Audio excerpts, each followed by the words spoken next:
আজিৰ ভিডিঅ'টোত মই মৌৰ্য যুগৰ পৰৱৰ্তী ভাৰতবৰ্ষৰ পাছৰ অংশখিনি আলোচনা কৰিবলৈ লৈছোঁ। ইতিমধ্যে আগৰ ভিডিঅ'টোত কোৱা হৈছিলে কেনেধৰণে চোল, চেৰা, পাণ্ড্য, সাতবাহনসকলে কেনেধৰণে ভাৰতবৰ্ষত তেওঁলোকৰ শাসন প্ৰতিষ্ঠা কৰিলে আৰু কেনেধৰণে তেওঁলোকৰ পতন ঘটিল বা তেওঁলোকে কেনেধৰণে আমাৰ ভাৰতীয় সমাজ আৰু সংস্কৃতিলৈ অৱদান আগবঢ়ালে সেই বিষয়ে আলোচনা কৰিলোঁ।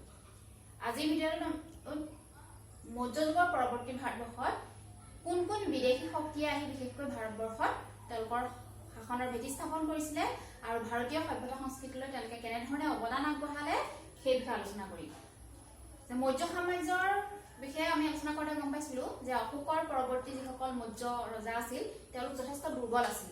তেওঁলোকে সেই বিশাল সাম্ৰাজ্যখন ৰক্ষণাবেক্ষণ দিয়াত অসমৰ্থ হ'ল, যিহেতু তেওঁলোক একেবাৰে অদক্ষ আছিল। অশোক বা চন্দ্ৰগুপ্তৰ দৰে তেওঁলোক সুদক্ষ নাছিল। গতিকে পৰৱৰ্তী সময়ত কি হ'ল, সেই দুৰ্বল ৰজাসকলৰ সুবিধা লৈ ভাৰতীয় কিছুমান শক্তিয়েও তেওঁলোকে স্বাধীনতা ঘোষণা কৰিলে, তেওঁলোকৰ বিৰুদ্ধে বিদ্ৰোহ ঘোষণা কৰিলে আৰু বিদেশী শক্তিৰো ভাৰতবৰ্ষলৈ আগমন ঘটিল। আজি আমি আলোচনা কৰিবলগীয়া সেই বিদেশী শক্তিবোৰৰ ভিতৰত শকসকল, পাৰ্থিয়ানসকল, ইণ্ডো গ্ৰীকসকল, কুষাণসকল সেই বিষয়ে আলোচনা কৰিম। কিন্তু তেওঁলোক বিদেশী যিসকল আমি ভাৰতবৰ্ষত আক্ৰমণকাৰী হিচাপে আগৰ পৰৱৰ্তী ক্লাছতে হওক বা হিষ্ট্ৰী পঢ়িলে তোমালোকে যেতিয়া পাবা বিদেশী আক্ৰমণকাৰী হিচাপে, তেওঁলোকতকৈ এইসকল বিদেশী শক্তিৰ কিছু পাৰ্থক্য আছে।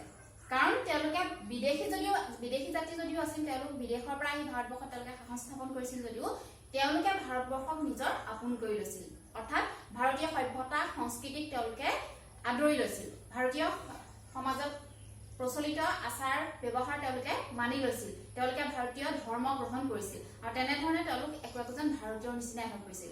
আৰু সেইকাৰণে তেওঁলোকে ভাৰতবৰ্ষৰ উন্নয়নৰ কাৰণে যথেষ্ট ব্যৱস্থা লৈছিল আৰু সেইকাৰণে আচলতে ভাৰতীয় ইতিহাসত তেওঁলোকৰ নামটো বিশেষভাৱে উল্লেখযোগ্য, সেই জাতিসমূহৰ নামটো। গতিকে মৌৰ্য যুগৰ পৰৱৰ্তী সময়ত ভাৰতবৰ্ষলৈ শকসকল আহিল, পাৰ্থিয়ানসকল আহিল আৰু তাৰ ভিতৰত ভাৰতবৰ্ষত চাপ ৰাখি যাবলৈ সক্ষম হোৱা আৰু এটা শক্তি আছিল ইণ্ডো গ্ৰীকসকল। ইণ্ডো গ্ৰীক এই ইণ্ডো গ্ৰীকসকলে ভাৰতবৰ্ষত আহি তেওঁলোকৰ শাসনৰ ভেটি স্থাপন কৰিলে। ইতিমধ্যে আমি চন্দ্ৰগুপ্ত মৌৰ্যৰ সময়তে হওক বা অন্যান্য সময়ত আমি আগৰ সময়ত আলেকজেণ্ডাৰৰ কথা পঢ়িলোঁ, ডিমিট্ৰিয়াছৰ কথা পাইছোঁ, চেলুকাছৰ বিষয়ে পাইছোঁ। সেই তেনেধৰণে বিদেশীসকলে ডিমিট্ৰিয়াছ নামৰ এজন বিদেশীসকলে আহি ভাৰতবৰ্ষতো তেওঁলোকৰ শাসনৰ ভেটিটো কিছু স্থাপন কৰিলে। এই ইণ্ডো গ্ৰীকসকলৰ ভিতৰত আটাইতকৈ উল্লেখযোগ্য ৰজাজন আছিল মিনাণ্ডাৰ, যিজনক আমি মিলিন্দ হিচাপেও জানো, যিজন নামটো মিলিন্দ বুলিও কোৱা হয়। মিনাণ্ডাৰ, এই মিনাণ্ডাৰ আছিল ইণ্ডো গ্ৰীকসকলৰ আটাইতকৈ উল্লেখযোগ্য ৰজা। মিনাণ্ডাৰে ভাৰতীয় সভ্যতাৰ সংস্কৃতি তেওঁলোকে গ্ৰহণ কৰিছিল। মিনাণ্ডাৰ আৰু তেওঁৰ পূৰ্বৱৰ্তী ৰজাসকলেও তেওঁলোকে আহি ভাৰতৰ বৌদ্ধ ধৰ্ম, জৈন ধৰ্মকে আদি কৰি সেই হিন্দু ধৰ্মকো তেওঁলোকে আঁকোৱালি লৈছিল আৰু ভাৰতীয় সভ্যতা সংস্কৃতিৰ লগত একে হৈ তেওঁলোকে নিজৰ শাসন প্ৰতিষ্ঠা কৰিছিল। আৰু মিনাণ্ডাৰে এক উল্লেখযোগ্য স্থান এইটো কাৰণে লাভ কৰিলে ভাৰতীয় দেশত, কাৰণ তেওঁ বৌদ্ধ ধৰ্ম গ্ৰহণ কৰিলে আৰু বৌদ্ধ ধৰ্ম গ্ৰহণ কৰাৰ লগতে তেওঁ বৌদ্ধ বিহাৰ আৰু চৈটো নিৰ্মাণ কৰিছিল। তদুপৰি তেওঁ নাগাসেনা নামৰ এজন বুদ্ধিষ্ট ভিক্ষুৰ তত্বাৱধানতে বৌদ্ধ ধৰ্ম গ্ৰহণ কৰিছিল। আৰু সেই মিনাণ্ডাৰ বা মিলিন্দ আৰু নাগাসেনাৰ এখন ডায়লগৰ এখন পুথি আছে, যিখন পিছত পুথি আকাৰত প্ৰকাশ পায়, সেইখনক কোৱা হৈছে মিলিন্দ পান, যিখন বৌদ্ধ ধৰ্মৰ এখন উল্লেখযোগ্য গ্ৰন্থ। আৰু সেইখনক কোৱা হৈছে যে সেই মিলিন্দ আৰু নাগাসেনাৰ মাজত যি কথোপকথন হৈছিল তাৰে ওপৰত ভিত্তি কৰি সেই গ্ৰন্থখন লিখা হৈছে। তদুপৰি ইণ্ডো গ্ৰীকসকলে আমাৰ ভাৰতীয় ক্ষেত্ৰখন অৰ্থনৈতিক ক্ষেত্ৰখনতো অৰিহণা আগবঢ়ালে, কাৰণ তেওঁলোকে সোণৰ মুদ্ৰা পোনপ্ৰথমবাৰৰ বাবে ভাৰতত প্ৰচলন কৰিছিল। এইটো প্ৰশ্ন কেতিয়াবা আহে যে ভাৰতবৰ্ষত কোনে প্ৰথমে সোণৰ মুদ্ৰা প্ৰচলন কৰিছিল। তেওঁলোকে তামৰ মুদ্ৰাৰ লগতে সোণৰ মুদ্ৰা পোনপ্ৰথমবাৰৰ বাবে আমাৰ ভাৰতবৰ্ষত প্ৰচলন কৰিছিল। তদুপৰি তেওঁলোকৰ দিনতে গান্ধাৰ শিল্পকলাৰ বিকাশ ঘটিছিল, যিয়ে আমাৰ ভাৰতীয় সংস্কৃতিলৈ এক গুৰুত্বপূৰ্ণ অৱদান আগবঢ়ালে। আৰু এই গান্ধাৰ শিল্পকলাৰ আধাৰে আছিল বুদ্ধ ধৰ্ম। বুদ্ধ ধৰ্মক কেন্দ্ৰ কৰি গান্ধাৰ শিল্পকলা বিকাশ ঘটিছিল আৰু এই গান্ধাৰ শিল্পকলা আমাৰ ভাৰতীয় সংস্কৃতি বা ভাৰতীয় শৈলী বা ভাৰতীয় আৰ্হি গ্ৰীক আৰ্হি আৰু ৰোমানসকলৰ আৰ্হিৰ সংমিশ্ৰণত এক অপূৰ্ব শিল্পকলাৰ বিকাশ লৈ উঠিছিল সেইটোৱে আছিল গান্ধাৰ শিল্পকলা আৰু কোৱা যায় যে এই গান্ধাৰ শিল্পকলাৰ আধাৰতে পোনপ্ৰথমবাৰৰ বাবে বুদ্ধৰ মূৰ্তি নিৰ্মাণ কৰাও হৈছিল গতিকে এনেধৰণে ইণ্ডো গ্ৰীকসকল আহি আমাৰ ভাৰতত আহি তেওঁলোকে শাসনভাৰ প্ৰতিষ্ঠা কৰিলে তেওঁলোকে ভাৰতীয়সকলে ক'লে যে আমি ইয়াত আক্ৰমণ কৰি গুচি যাবলৈ অহা নাই আমি ইয়াত আহি শাসন স্থাপন কৰি আপোনালোকৰ মাজৰে হৈ থাকিব বিচাৰো সেইকাৰণে তেওঁলোকে ভাৰতীয় ধৰ্মও গ্ৰহণ কৰিলে ভাৰতীয় সংস্কৃতিও তেওঁলোকে মানি লৈছিল তেওঁলোকে তাৰ লগত এক হৈ পৰিছিল এনেধৰণে ইণ্ডো গ্ৰীকসকলে আমাৰ ভাৰতীয় ইতিহাসলৈ বৰঙণি আগবঢ়ালে দ্বিতীয় এটা উল্লেখযোগ্য বংশ হৈছে বা শক্তি হৈছে যি আমাৰ ভাৰতবৰ্ষত সাম্ৰাজ্য বিস্তাৰ কৰাৰ লগতে ভাৰতীয় অৰ্থনীতিৰ পৰা আৰম্ভ কৰি সংস্কৃতিলৈ অৱদান আগবঢ়ালে সেইটো আছিল কুষাণ বংশ কুষাণ বংশ যিটো প্ৰতিষ্ঠা কৰিছিল কুজুল কেটফিচেছ নামৰ এজন ব্যক্তিয়ে কুজুলা বুলিও থাকে কিছুমানত আৰু তেওঁৰ নামটো আছিলে কেটফিচেছ বানানবোৰ কিছুমানত বেলেগ বেলেগ ধৰণৰ থাকে কুজুল কেটফিচেছে কি কৰিছিলে আমাৰ ভাৰতবৰ্ষত অহাৰ আগতেই তেওঁ কুষাণ বংশৰ ভেটি প্ৰতিষ্ঠা কৰিছিল কিন্তু আমাৰ ভাৰতবৰ্ষত আহি কুষাণ বংশৰ ভেটি প্ৰতিষ্ঠা কৰিছিল ভীম কেটফিচেছে তেওঁহে আহি ভাৰতবৰ্ষত প্ৰায় খ্ৰীষ্টপূৰ্ব দ্বিতীয় শতিকাত আহি আমাৰ ভাৰতবৰ্ষত কুষাণ বংশৰ ভেটি প্ৰতিষ্ঠা কৰিছিল আৰু এই ভীম কেটফিচেছৰে পুত্ৰ আছিল কনিষ্ক যিজনৰ বিষয়ে আমি ভাৰতীয় ইতিহাসত উল্লেখযোগ্য বিৱৰণ পাইছো বা ভাৰতীয় ইতিহাসত যিজনে এক উল্লেখযোগ্য স্থান অধিকাৰ কৰিছে কাৰণ এই কনিষ্কৰ দিনতেই কুষাণ বংশৰ আটাইতকৈ বেছিকৈ প্ৰসাৰ ঘটিল বা কুষাণ বংশৰ সাম্ৰাজ্যৰ প্ৰসাৰ ঘটিল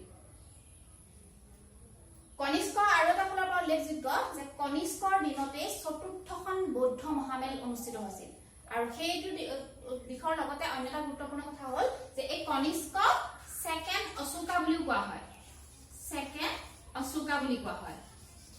আৰু ইয়াৰ প্ৰধান কাৰণটোৱে হৈছে যে অশোকে আমি পাইছো যে অশোকে কেনেধৰণে বৌদ্ধ ধৰ্মৰ বিস্তাৰৰ কাৰণে ব্যৱস্থা লৈছিল তেওঁ অন্য ধৰ্মকো উদাৰনৈতিক দৃষ্টিভংগীয়ে চাইছিল কিন্তু তেওঁ বৌদ্ধ ধৰ্মৰ বিকাশৰ বাবে বেছিকৈ চেষ্টা কৰিছিল আৰু অশোকৰ পিছত দ্বিতীয়জন ৰজা হ'ল কনিষ্ক যিয়ে আমাৰ ভাৰতবৰ্ষত বৌদ্ধ ধৰ্মৰ প্ৰসাৰৰ বাবে ব্যৱস্থা লৈছিল সেইকাৰণে তেওঁক ছেকেণ্ড অশোকা বুলিও কিছুমান ইতিহাসবিদে নামাকৰণ কৰিছে গতিকে তেওঁৰ দিনত কি হ'ল চতুৰ্থখন বৌদ্ধ মহামেল অনুষ্ঠিত হ'ল কাশ্মীৰত আৰু সেই বৌদ্ধ মহামেলৰ অধ্যক্ষতা কৰিছিল বাসুমিত্ৰ যিজন কনিষ্কৰ ৰাজসভাৰ এজন উল্লেখযোগ্য ব্যক্তি আছিল তদুপৰি এই বাসুমিত্ৰৰ লগতে সৰক যিজনে সৰক সংহিতা নামৰ এখন গ্ৰন্থ ৰচনা কৰিছে যিখন চিকিৎসা শাস্ত্ৰৰ এখন উল্লেখযোগ্য পুথি নাগাৰ্জুন অশ্বঘোষ তেওঁলোক কনিষ্কৰ ৰাজসভাৰ উল্লেখযোগ্য পণ্ডিত আছিল এই বিশ্বৰ বিখ্যাত পণ্ডিতসকলে কনিষ্কৰ ৰাজসভা শুৱনি কৰিছিল সেই দিশৰ ফালৰ পৰা কনিষ্কৰ শাসনকালো যথেষ্ট গুৰুত্বপূৰ্ণ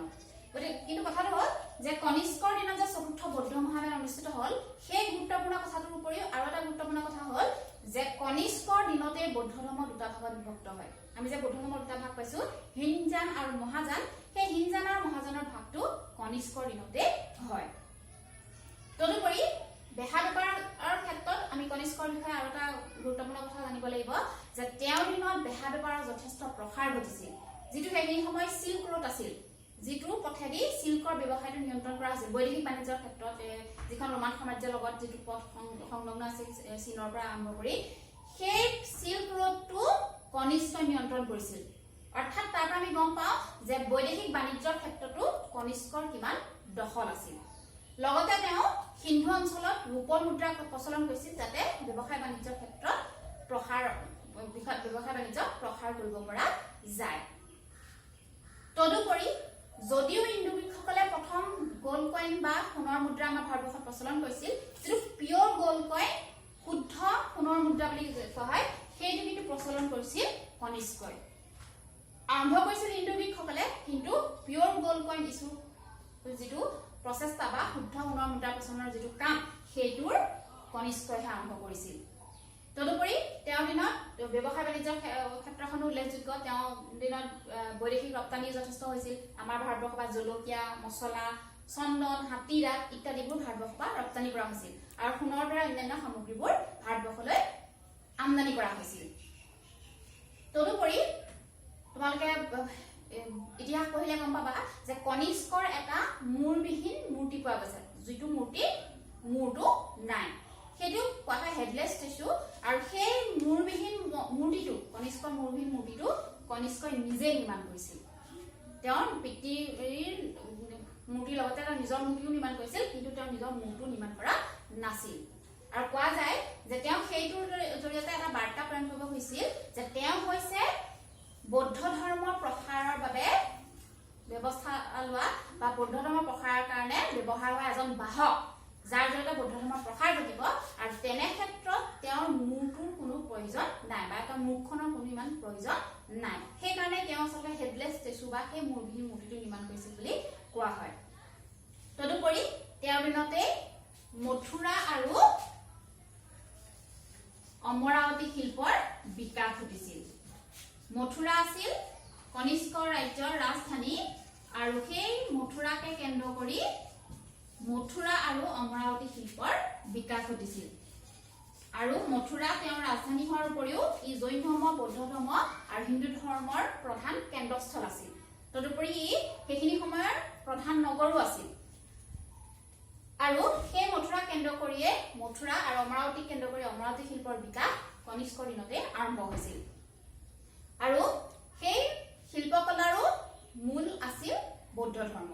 গতিকে আমি গম পালো যে বিদেশী জাতি হোৱা স্বত্বেও কি ধৰণে কুশানসকলে, বিশেষকৈ কনিষ্কই আমাৰ ভাৰতীয় অৰ্থনৈতিক দিশলৈ, ৰাজনৈতিক দিশলৈ আৰু সাংস্কৃতিক দিশলৈ কেনেধৰণে অৱদান আগবঢ়ালে। গতিকে তেওঁ এজন উল্লেখযোগ্য শাসক, যিয়ে আমাৰ ভাৰতবৰ্ষৰ জনসাধাৰণৰ কল্যাণৰ বাবেও কাম কৰিছিল। সেইকাৰণে তেওঁৰ বিষয়ে তেওঁক ইমান ইতিহাসত গুৰুত্বপূৰ্ণ স্থান প্ৰদান কৰা হৈছে। গতিকে ইণ্ডো গ্ৰীক আৰু কুশান বংশসকলৰ বিষয়ে আমি আলোচনা কৰিলো। আৰু এই দুটা বিদেশী জাতি হোৱা স্বত্বেও, তেওঁলোক বিদেশৰ পৰা অহা স্বত্বেও কিন্তু আমাৰ ভাৰতীয়সকলৰ লগত এক হৈ পৰিছিল। ভাৰতত আহি ভাৰতীয় হৈয়ে তেওঁলোকৰ নিজৰ শাসনভাৰ প্ৰতিষ্ঠা কৰিছিল। এতিয়া আমি চাম মধ্যযুগৰ পৰৱৰ্তী ভাৰতবৰ্ষত সমাজ ব্যৱস্থাটো কেনেকুৱা আছিল বা অৰ্থনৈতিক ব্যৱস্থাৰ ভেটি কি আছিল সেই বিষয়ে থুলমূলকৈ মাত্ৰ কেইটামান কথা আলোচনা কৰিম। আমি জানো যে আমাৰ ভাৰতবৰ্ষখন কৃষি প্ৰধান দেশ। গতিকে সেইখিনি সময়তো প্ৰধান আধাৰ আছিল, অৰ্থনীতিৰ প্ৰধান আধাৰ আছিল কৃষি। আৰু সেইখিনি সময়ত এটা উল্লেখযোগ্য বৈশিষ্ট্য হ'ল কৃষি ক্ষেত্ৰখনত বিশেষকৈ যে তেওঁলোকে নতুন নতুন সঁজুলি ব্যৱহাৰ কৰিছিল কৃষি উৎপাদন বৃদ্ধি কৰিবৰ বাবে। তদুপৰি উন্নত ৰোপণ পদ্ধতি আৰু বৰ্তমানৰ যিটো জলসিঞ্চন ব্যৱস্থা সেইটো তেতিয়াৰ দিনতে ব্যৱহাৰ কৰা হৈছিল। তেওঁলোকে কৃষকৰ উন্নয়নৰ বাবে বা কৃষিজাত সামগ্ৰীৰ উৎপাদন বৃদ্ধিৰ কাৰণে শাসকসকলে জলসিঞ্চন ব্যৱস্থাৰ প্ৰয়োগ তেতিয়াই কৰিছিল। বিভিন্ন ধৰণৰ নলা, হ্ৰদ, নৰ্দমা ইত্যাদিবোৰক তেওঁলোকে সেই জলসিঞ্চন, পুখুৰী ইত্যাদিবোৰক জলসিঞ্চন কাৰ্যৰ বাবে ব্যৱহাৰ কৰিছিল। অৰ্থাৎ তাৰ আমি গম পালো যে কৃষিৰ বিকাশৰ কাৰণে সেইখিনি সময়ত শাসকসকলে যথেষ্ট ব্যৱস্থা লৈছিল। তদুপৰি কেৱল কৃষিয়ে নহয়, অন্যান্য শিল্পৰ কুমাৰ হওক বা অন্যান্য যিসকল অন্য বৃত্তিৰ লগত জড়িত মানুহো সেইখিনি সময়ত আছিল। তদুপৰি কৃষি ভেটি হোৱা স্বত্বেও বৈদেশিক বাণিজ্যৰ যথেষ্ট প্ৰসাৰ ঘটিছিল। অৰ্থাৎ ব্যৱসায়কো যথেষ্ট গুৰুত্ব প্ৰদান কৰা হৈছিল। শ্ৰেণী নামৰ সংঘ আছিল, যাৰ জৰিয়তে ব্যৱসায়সকলক ঋণ দিয়া হৈছিল। সেই ব্যৱস্থাবোৰৰ পৰা আমি গম পাওঁ যে কৃষিৰ সমানে সমানে ব্যৱসায় বাণিজ্যকো গুৰুত্ব দিয়া হৈছিল। কনিষ্কৰ দিনত কেনেধৰণে তেওঁ চিল্ক ৰোড নিয়ন্ত্ৰণ কৰিছিল সেই বিষয়ে আমি গম পালোৱে। গতিকে সেইটোৰ পৰা আমি গম পাওঁ যে কেনেধৰণে আমাৰ ভাৰতবৰ্ষৰ লগত বৈদেশিক বাণিজ্য চলিছিল সেইখিনি সময়ত। তদুপৰি গাঁও আছিল অৰ্থনীতিৰ প্ৰধান ভেটি। গাঁৱৰ সেই কৃষকসকল যিহেতু গাঁৱতে বসবাস কৰিছিল আৰু চহৰসমূহক প্ৰায়বোৰ চহৰকে আৱৰি মানে বেৰা আৱৰা আছিল। প্ৰায়বোৰ চহৰ মথুৰা এখন উল্লেখযোগ্য নগৰ আছিল, যিখনৰ চাৰিওফালে বেৰা আছিল। তদুপৰি ব্যৱসায় বাণিজ্যৰ ভাটি হিচাপে আমি বন্দৰৰ কথা যদি কওঁ, ভাৰুচ, আৰিকামেডু এইবোৰ আছিল উল্লেখযোগ্য বন্দৰ, যাৰ জৰিয়তে বৈদেশিক বাণিজ্যবোৰ সম্পন্ন হৈছিল। আৰু সেইখিনি সময়ত গাঁওবোৰত 3 শ্ৰেণীৰ মানুহ প্ৰধানকৈ আছিল: জমিদাৰ শ্ৰেণী, সাধাৰণ কৃষক আৰু কৃষক বা শ্ৰমিক বা ভৃত্য শ্ৰেণীৰ মানুহ, যিসকলৰ নিজৰ ভূমি নাছিল কিন্তু তেওঁলোকে বেলেগৰ ভূমিত খেতি কৰিছিল। তেনেকুৱা ধৰণৰ মানুহ উত্তৰ ভাৰত আৰু দক্ষিণ ভাৰতৰ সকলোবোৰ গাঁৱতে দেখিবলৈ পোৱা গৈছিল বুলি বুৰঞ্জীবিদসকলে মত পোষণ কৰে গতিকে আমি গম পালো যে মধ্যযুগৰ পৰৱৰ্তী ভাৰতবৰ্ষত যদিও ভাৰতবৰ্ষত আহি বিদেশীসকলে শাসন কৰিলে তেওঁলোকে কিন্তু ভাৰতীয়সকলৰ সভ্যতা আহৰণ কৰি সভ্যতাৰ লগত মিলি ভাৰতীয় সংস্কৃতি গ্ৰহণ কৰি তেওঁলোক ভাৰতীয় হৈয়ে ভাৰতবৰ্ষত শাসন চলাইছিল সেইকাৰণে ভাৰতীয় সমাজৰ বা ভাৰতীয় লোকৰ উন্নয়নৰ বাবে তেওঁলোকে ব্যৱস্থা গ্ৰহণ কৰিছিল আৰু এনেধৰণে মধ্যযুগৰ পৰৱৰ্তী সময়ত ইণ্ডো গ্ৰীকসকলৰ পৰা আৰম্ভ কৰি কুষাণসকলে আমাৰ ভাৰতীয় ইতিহাসত এক উল্লেখযোগ্য স্থান